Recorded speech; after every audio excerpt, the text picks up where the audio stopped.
ব্যবসায়ী আব্দুর রশিদকে তলব করেন হাইকোর্ট। সুষ্ঠু জাতীয় নির্বাচনের জন্য সব দলের সঙ্গে আলোচনা জরুরি এবং যুক্তরাজ্য অংশগ্রহণমূলক নির্বাচন দেখতে চায় বলে মন্তব্য করেছেন বাংলাদেশে নিযুক্ত ব্রিটিশ হাইকমিশনার চ্যাটার্টন ডিকসন। তিনি আশা করেন আওয়ামী লীগ ও বিএনপির মধ্যে সংলাপ হবে।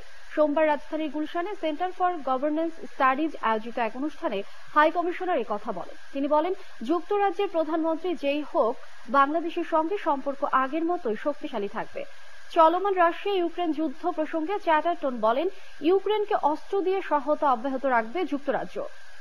And I think most immediately what that would mean would be a fair and credible process.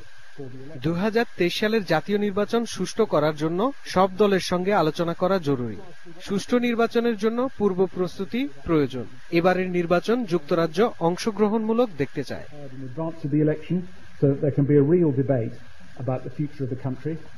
Global সংবাদে এবার একটি বিরতি।